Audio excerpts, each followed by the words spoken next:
hay estabilidad en un país. Cuando hay un hombre o un presidente que no tiene unos principios morales sólidos, entonces la nación se vuelve una nación inestable. Pero cuando hay líderes sabios, realmente se edifica bajo la estabilidad, bajo la cordura, bajo realmente principios que promueven el desarrollo de una nación y de un país. El libro de Jueces, capítulo 21, versículo 25, ahí dice: en esos días Israel no tenía rey, y cada uno hacía lo que le parecía correcto según su propio criterio. Estoy leyendo la Nueva Traducción Viviente.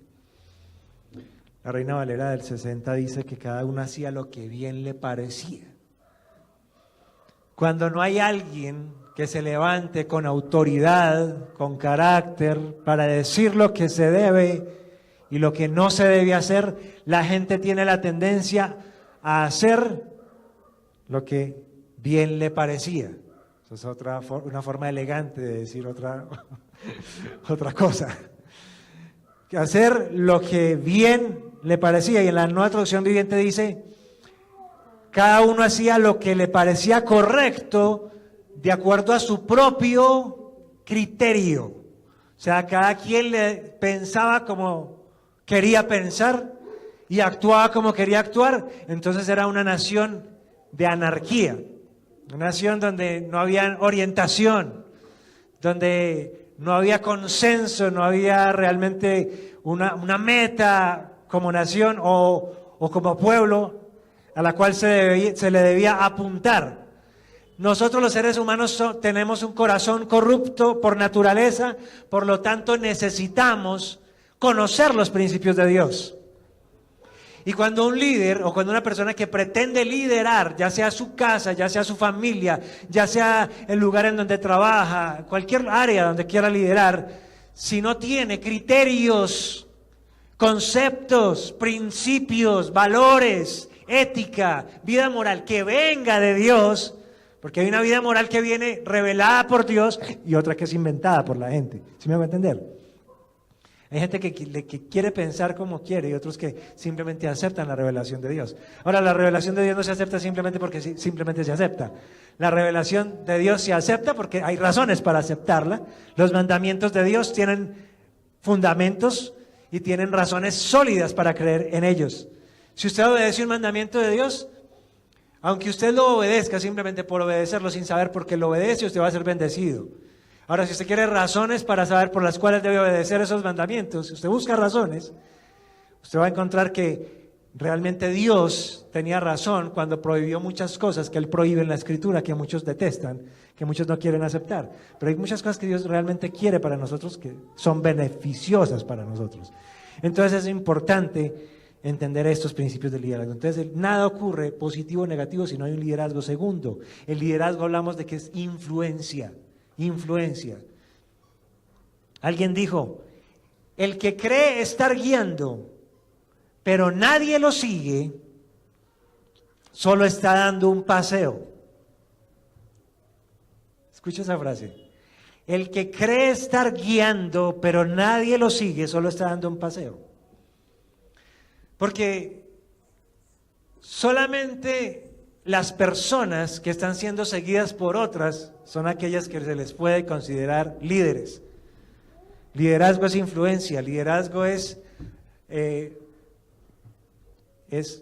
una u otra manera intervenir en la vida de los demás, de una u otra forma hacer que otras personas hagan. Alguien definió una vez el liderazgo de una forma tan horrible, pero se lo voy a decir. El liderazgo es, dijo una persona una vez, escucha esta definición de liderazgo. El liderazgo es la capacidad de hacer que otras personas hagan lo que no quieren hacer y que lo hagan de buena gana. ¿Qué le parece? El liderazgo es la capacidad de que otras personas hagan lo que no quieren hacer y que lo hagan de buena gana. Una persona que logre que alguien haga algo que no quiere hacer y que lo haga de buena gana es porque tiene una muy tremenda capacidad de influencia. Sin influencia no hay liderazgo. En 1 Timoteo 4:12 dice que nadie, le está hablando Pablo a Timoteo, le dice que nadie te menosprecie por ser joven. Al contrario, que los creyentes vean en ti un ejemplo a seguir, algo que es digno de ser imitado, en la manera de hablar, en la conducta, en el amor, en la fe y en la pureza. Pablo le dice a Timoteo que hay 5 cosas que la gente debe seguir el ejemplo en él, o sea que él debe influenciar a las personas para que logren ellos seguir su ejemplo, su manera de hablar, su conducta, su amor, su fe y su pureza. Y también el Señor Jesucristo en Juan capítulo 10 versículo 27 dijo: mis ovejas oyen mi voz y yo las conozco y me siguen. Jesús era un líder porque a él los seguían y él sabía que los seguían y él tenía intencionalmente el propósito de que los siguieran, tanto sus discípulos como usted y yo. Ser cristiano significa ser seguidor de Jesucristo. O sea que Jesús es nuestro líder y lo estamos siguiendo a él. Y en otra ocasión Pablo dijo: sed imitadores de mí. Pablo no era de los que decía: no me miren a mí, sino que miren al Señor. No, él decía: mírenme a mí porque yo me comporto bien, les estoy dando ejemplo, pueden hacer lo que yo hago. Eso es un líder. Un líder es el que dice: me pueden seguir y pueden hacer las cosas como yo las estoy haciendo. Y para uno decir eso, uno tiene que tener mucha autoridad moral, comportamental. Uno tiene que comportarse muy bien para poder decirle a otro: haga lo que yo hago. Me acuerdo que una vez estuvimos en un seminario, creo que con la hermana Blanca, se llamaba Crece y Multiplícate. Se llamaba el seminario. Y entonces nos daba risa porque había un señor ahí que estaba haciendo un show tremendo y mi esposa le dejó un mensajito en la Biblia que le decía: por favor, no te multipliques. Porque hay gente que realmente sería mejor que no se multiplicara, ¿sí? Porque está dando tan mal ejemplo que realmente no son dignos de ser imitados. Pero ahí es donde queremos que Dios haga algo en nosotros, para que nos convirtamos en personas que la gente realmente puede seguir. Yo les decía hace 8 días que nosotros somos la Biblia que la gente puede leer. No hay otra Biblia que tengan ellos. Por último, y para empezar el tema de esta noche, el fundamento del liderazgo es el carácter, no el carisma. Yo hablé de eso hace 8 días. Tú tienes que inspirar a la gente para que te siga. Había un gran hombre de Dios llamado T.L. Moody que decía: el carácter es lo que somos en medio de la oscuridad, cuando nadie nos está mirando. El carácter es lo que somos en la oscuridad, cuando nadie nos está mirando. Ahí es donde realmente se manifiesta lo que realmente somos. Hay gente que es muy limpia solamente cuando está afuera, pero cuando está en la oscuridad no es tan limpia. Hay gente que tiene solamente una reputación, pero no un carácter bien formado. Hay una gran diferencia entre la reputación y el carácter. La reputación es cómo la gente me ve a mí. ¿Cuál es la imagen que yo muestro delante de las personas? Pero el carácter es lo que realmente yo soy. La reputación entonces tiene que ver más con la personalidad. Voy a decir la diferencia entre el carácter y la personalidad. El carácter es lo que realmente somos interiormente y dentro del carácter se forma la personalidad. La personalidad es lo que hace distintiva a cada persona, lo que cada persona muestra delante de los demás.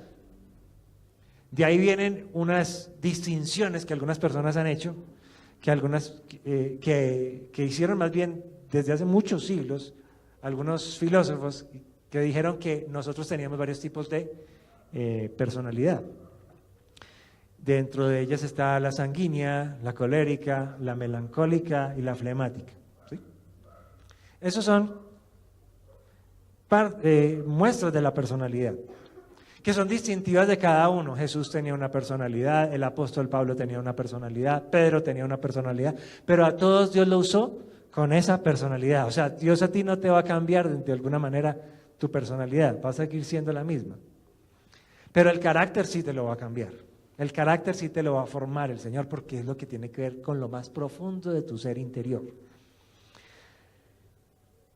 Entonces, hay gente que se apoya más en su personalidad para lograr sus objetivos. Por ejemplo, hay jóvenes que quieren conquistar a la chica que sueñan tener solamente con su personalidad.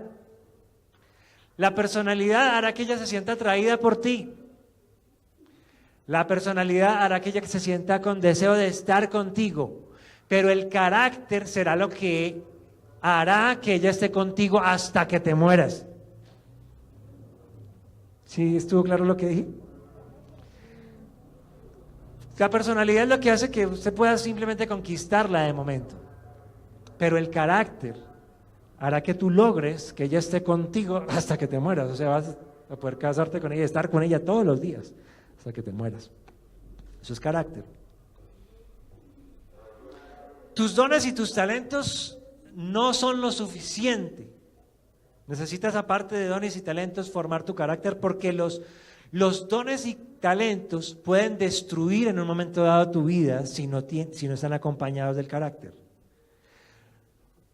Los dones y talentos no te protegerán a ti. Lo que te va a proteger a ti es tu carácter. Tu carácter protege tu vida e incluso tu carácter protege tus dones y tus talentos. Tus dones y tus talentos no van a permanecer si no está firme tu carácter. Tú puedes tener mucho carisma y conquistar a una mujer, pero el carácter hará que puedas edificar no solamente un matrimonio, sino que puedas edificar todo lo que está a tu alrededor, todos los sueños, todos tus planes, todas tus metas. Ahora, hemos dicho entonces que el carácter se define como la manera que una persona reacciona frente a las circunstancias. ¿Cómo me doy cuenta qué clase de carácter tiene alguien? Obsérvelo cuando esa persona esté atravesando una situación difícil. ¿Cómo reaccionamos frente al mundo? ¿Cómo reaccionamos frente a las circunstancias? Es lo que muestra qué carácter tenemos.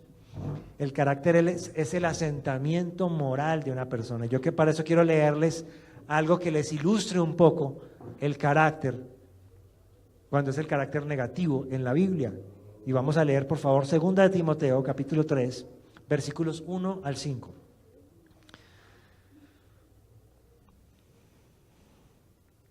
Voy a leer la Nueva Traducción Viviente. Si usted tiene la Reina Valera del 60, puede leerlo ahí también. Dice Timoteo: es bueno que sepas que en los últimos días habrá tiempos muy difíciles, pues la gente solo tendrá amor por sí misma, o sea, egoístas y avaros, y por su dinero. Serán fanfarrones y orgullosos, se burlarán de Dios, serán desobedientes a sus padres y malagradecidos. Eso es parte del carácter negativo. No considerarán nada sagrado, se burlarán de las cosas de Dios, se burlarán de la gente que está en la iglesia y de la iglesia en general. Eso es parte del carácter, porque el carácter tiene que ver con mi sistema de valores y creencias.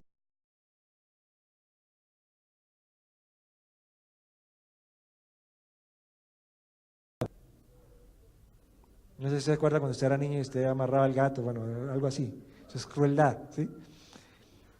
Serán crueles y odiarán lo que es bueno. Ese es el carácter. Traicionarán a sus amigos. Jesús vivió la traición de sus amigos, la traición de sus discípulos. Lo dejaron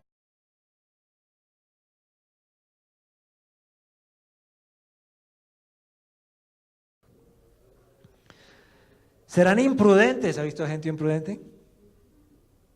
O sea, habla lo que no debe hablar, actúa como no debe actuar, piensa a veces cosas extrañas y las dice. Tiene un comportamiento extraño, raro, en la mesa, con la gente. Imprudencia. Es que parte del carácter. Se llenarán de soberbia y amarán el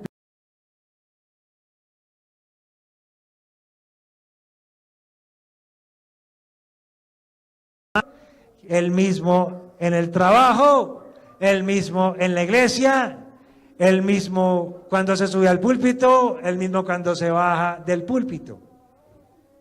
Eso es integridad. Tiene que ver con ser uno y siempre el mismo.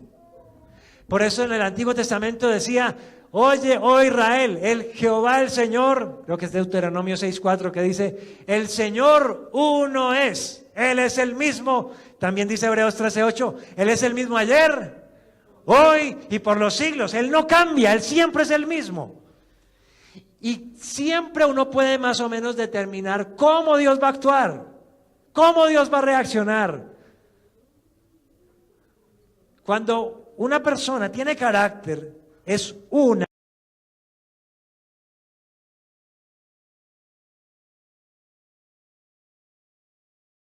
Las personas, cuando se les entrega un cargo, cuando se les entrega una responsabilidad, ellos manifiestan entonces los rasgos de su carácter. Si es puntual o impuntual. Una persona impuntual está manifestando un rasgo característico de su carácter. Una persona que es impuntual, que no puede llegar a la hora que es, a un lugar, a una cita, es porque le faltó planificación, es porque no tiene el suficiente interés y compromiso con lo que está desarrollando. Cuando usted entrega responsabilidades, usted se da cuenta si esa persona es efectiva en lo que hace, si realmente está dedicada a lo que va a hacer o no tiene un buen manejo de la.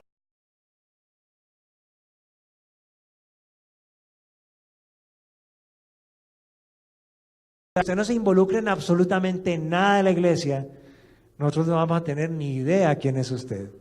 Pero el día que en la iglesia se le entrega un cargo a usted, nos vamos a conocerlo más profundamente a usted, porque vamos a conocer si usted es puntual, si usted es responsable, si usted tiene buen dominio sobre las relaciones, si tiene buena capacidad de trabajar y desarrollar alguna labor o una tarea específica que Dios quiera que usted haga. Si usted cumple su palabra, de los que usted dice solamente una cosa y piensa otra y actúa de otra manera. Ser íntegro significa ser uno solo, significa que pienso una cosa, digo lo que realmente pienso y actúo de acuerdo a lo que pienso y a lo que digo. ¿Sí me hago entender? Eso es ser íntegro. Una persona que no es íntegra, usted no la conoce. Lo más terrible es cuando una persona dice una cosa y hace otra cosa. Eso no es una persona íntegra. Una persona íntegra es coherente en lo que piensa, en lo que dice y en lo que hace. Por eso no es tan fácil formar el carácter. ¿Cuántos están aquí? ¿Cuántos están aprendiendo algo? Tremendo.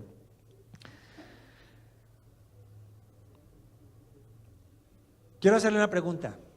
¿Cómo responde usted frente a las presiones de la vida? ¿Cómo responde usted frente a las presiones de la vida? Ahorita les vamos a escribir varias preguntas. Quiero que usted escriba. Por ahora, quédese con esa. ¿Cómo respondo yo frente a las presiones de la vida? Otra cosa importante del carácter. El carácter es la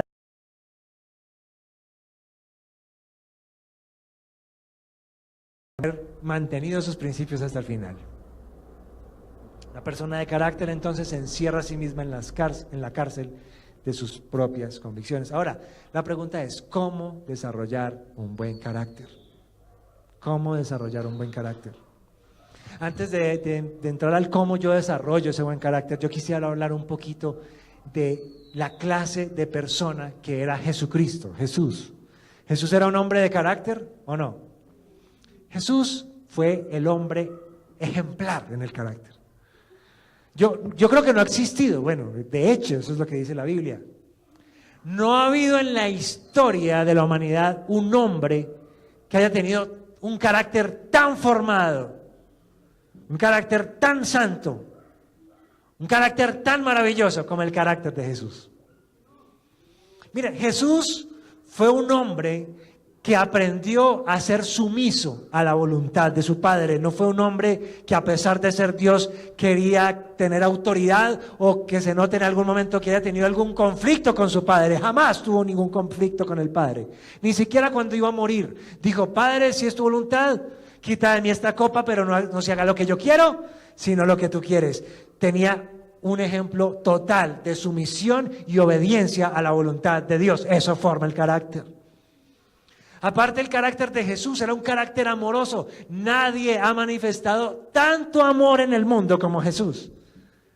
Jesús tenía la capacidad de amar a la gente, por lo tanto Jesús no tenía prejuicios con la gente. No tenía prejuicios con los niños se le podían acercar, tocarlo. Podía alzarlos, bendecirlos. Podía tocar un leproso. Podía conversar inclusive con prostitutas, podía conversar con fariseos, con religiosos, con publicanos. Podía, pues los publicanos, los cobradores de impuestos, los políticos de la época. Podía conversar también con los revolucionarios, los celotes eran los revolucionarios, y él tenía dentro de su equipo gente revolucionaria, gente del gobierno, gente empresaria. Esos eran los 12 apóstoles.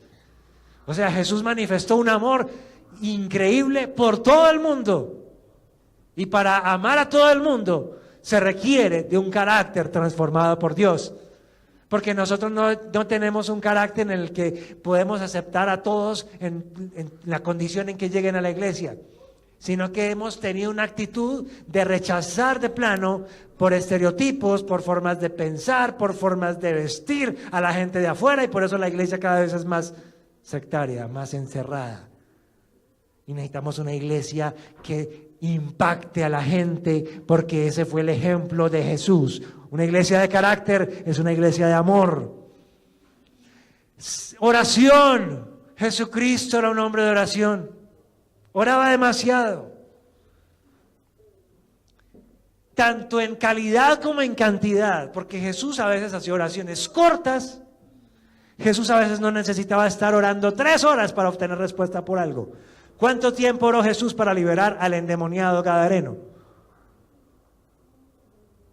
¿Cuánto tiempo oró Jesús en ese momento para liberar a ese endemoniado? En un segundo le dijo: ¿cómo te llamas? Dijo: Legión. Listo, Legión. Chao. Adiós, Legión. ¿Necesitó orar 3 horas? No. Pero hubo otra ocasión en donde Jesús se apartó 40 días y 40 noches en el desierto antes de iniciar su ministerio. Estuvo en ayuno durante 40 días y 40 noches, en clamor, en oración, en búsqueda espiritual.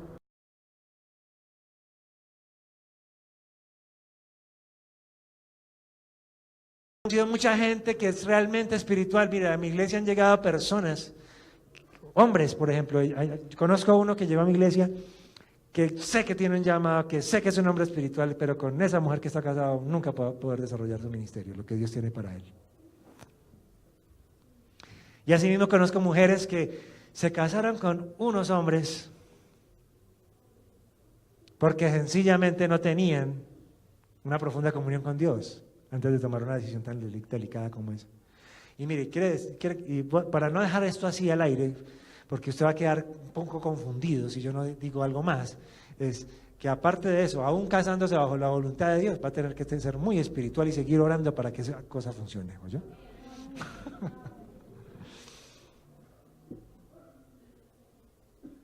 ¿Cuántos están aquí? Jesús era un hombre santo, practicaba la santidad, daba ejemplo de santidad en todas las esferas de su vida. La palabra más fea que dijo Jesús fue hipócritas. Aunque una vez dijo: vaya, díganle a esa zorra que voy a predicar hoy, mañana y me voy. Esa zorra se refería a Herodes. ¿Qué vamos a hacer? Es que era una zorra. Y a las cuales hay que llamarles por su nombre. Pero Jesús era un hombre santo, tenía un carácter santo. Jesús era una persona abnegada. ¿Qué es alguien abnegado? A él no le interesaban las comodidades para saber si hay comodidad, entonces sí desarrollo el ministerio. ¿Cuánto me ofrecen? ¿Cuánto me pagan? Yo no estoy en desacuerdo con que en el ministerio haya una buena retribución para aquellos que se dedican al ministerio. De hecho, estoy totalmente convencido que si hay alguien digno de recibir un buen salario, es un ministro que haga la obra de Dios con integridad y con santidad. Pero no lo hace por eso. Yo le digo, voy a decir esto con todo respeto porque Dios me habló en estos días con respecto a eso.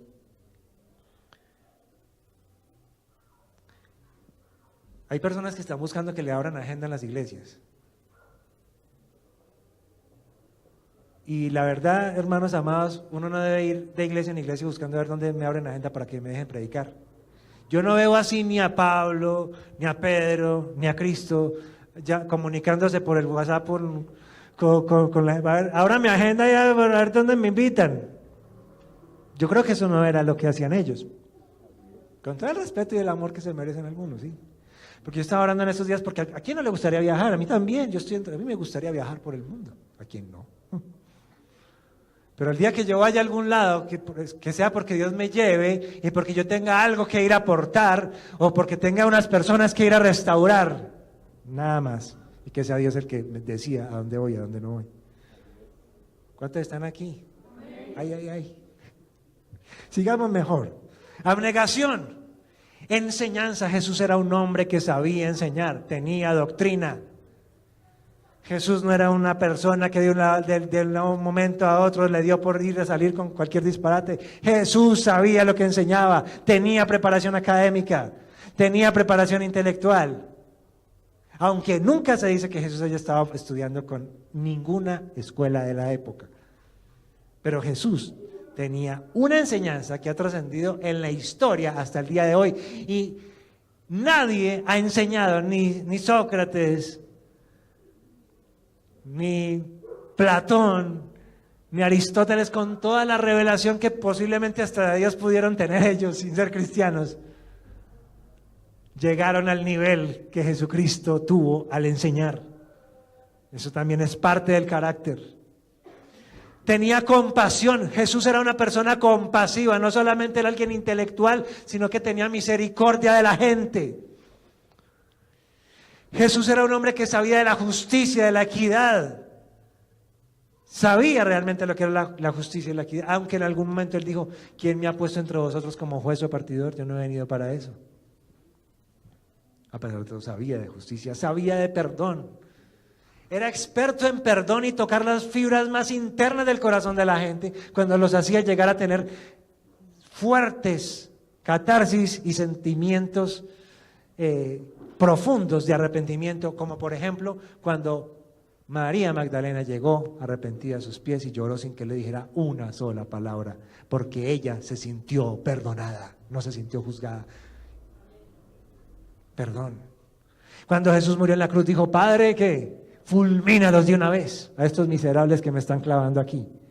¿Qué dijo Jesús? Padre, perdónalos porque no saben lo que hacen. Jesús es el ejemplo máximo. Compromiso. ¿Quién ha tenido más compromiso con el reino que el mismo Jesucristo? El Señor Jesucristo tuvo un compromiso profundo, dedicado. Dice, se levantaba muy de mañana a orar. Jesucristo predicaba en las mañanas, en las tardes, en las noches. Cuando Él estaba predicando, estaba repartiendo panes, peces. Estaba sanando gente, liberando cautivos, resucitando muertos, enseñando, formando personas. Jesucristo siempre tenía esperanza. Usted nunca ve a Jesús en desesperanza, nunca caminó en su vida con negativismo. Usted nunca ve en los evangelios a un Jesús que estuviera preocupado por el aumento del dólar o porque por nada de eso estaba preocupado Jesús, jamás, nunca. Era un hombre que irradiaba esperanza, que tenía esperanza y que venía a traer un mensaje de esperanza. Ese era el liderazgo de Jesús. Tenía también fe. Tenía tanta fe que él esperaba en la fe de la gente para poder ser sanados. Y cuando la gente llegaba con fe, le decía a las personas: tranquila, tu fe te ha sanado, tu fe te ha salvado. Jesucristo era un hombre de fe. Ese es el tipo de líderes que Dios quiere levantar en este tiempo. Sufrimiento. Era un hombre que había aprendido en el sufrimiento. Era un hombre que tenía paz, porque usted nunca ve a Jesús angustiado, a pesar de que hubo un momento en su vida en que estuvo angustiado hasta la muerte. Y dijo, mi alma está angustiada hasta la muerte. Y sudaba gruesas gotas de sangre, pero aún en ese momento, a pesar de que sentía una angustia física por lo que iba a vivir, porque ya sabía lo que iba a pasar, lo que iba a acontecer con su vida, en el fondo él tenía confianza de que el Señor estaba con él y le dijo, Padre, si quieres, pasa de mí esta copa, pero hágase lo que tú quieras. Jesús fue un hombre que supo cuándo hablar y cuándo, quedarse callado. Hay veces que es mejor quedarse uno callado. Hay veces la gente le dice a uno tantas necedades que es mejor no responderle a los necios. El silencio de los necios es más sabio que la palabra de los sabios. Un hombre que sabía cuándo hablar, por eso predicó el Sermón del Monte, pero por eso predicó y charló, conversó con la mujer samaritana, con Pedro, con sus apóstoles, con muchas personas, pero hubo un momento en que él cayó.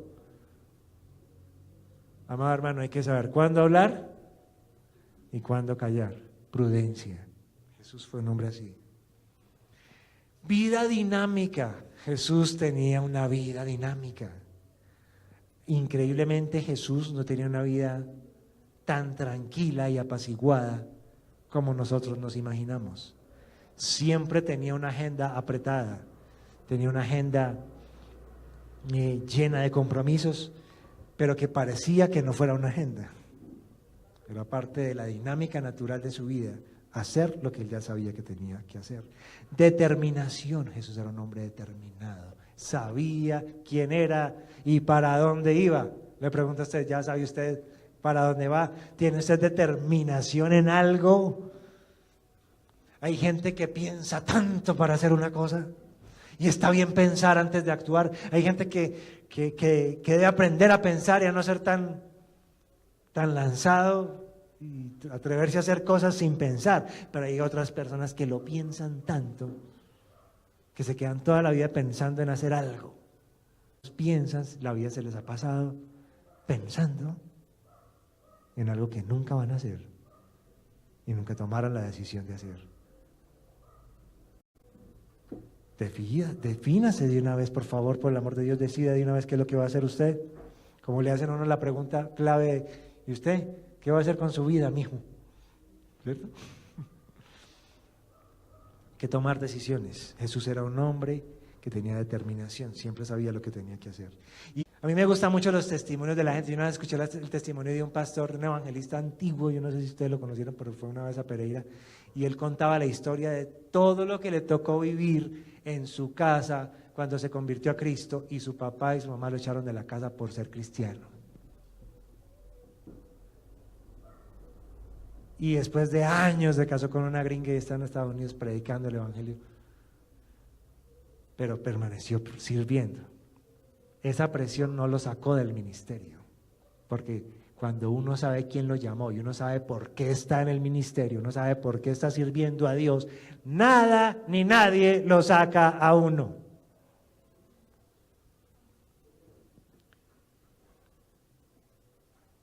Otra pregunta, ¿he dejado alguna vez mi trabajo sin terminar? Eso muestra su carácter. Sí,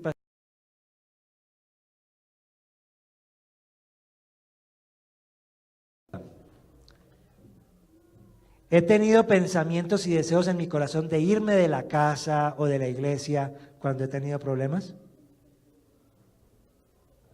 Me voy de la casa, me voy de la iglesia, solo porque hubo un problema. Ahí es donde está el carácter, ¿sí? Estamos edificando gente de carácter aquí, ¿no?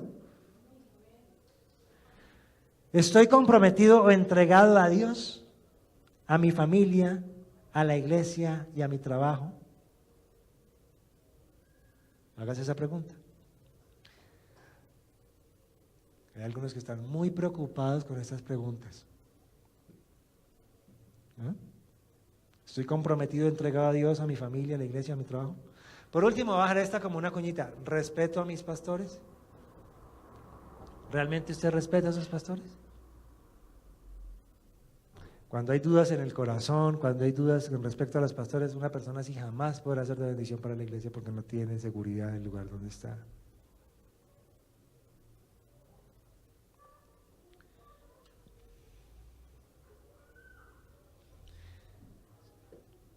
Ya con estas preguntas, ¿qué es lo que transforma tu carácter? Hay 3 cosas que transforman tu carácter y con esto terminamos.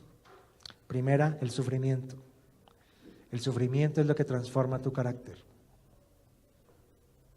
No es los momentos buenos, es el sufrimiento.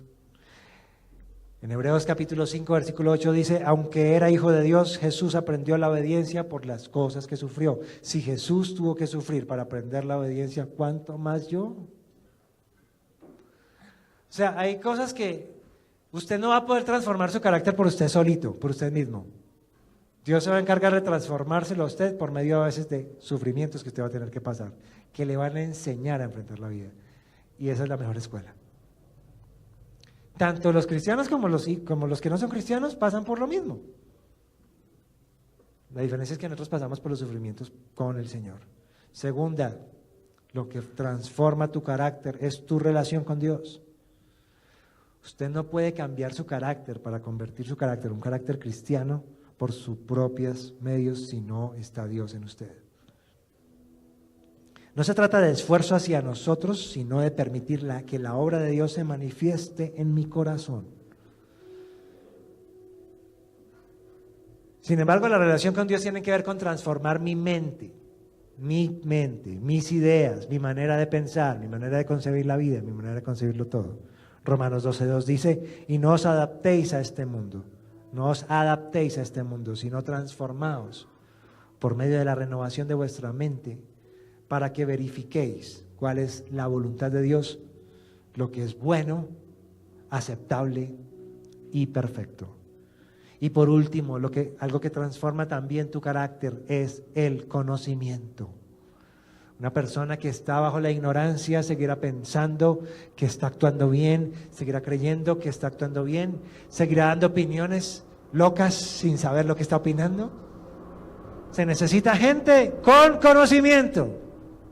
Pero conocimiento de Dios, conocimiento que venga de Dios. Oseas capítulo 4, versículo 6 dice, mi pueblo fue destruido porque le faltó conocimiento. Sin conocimiento no hay transformación del carácter efectivamente. Una persona no puede decir que transforma su carácter si sigue siendo ignorante con respecto a la manera en que debe enfrentar los problemas de la familia, los problemas conyugales, los problemas con los hijos, los problemas en el trabajo, los problemas de la vida. Una persona no puede enfrentar esos problemas con la ignorancia por delante.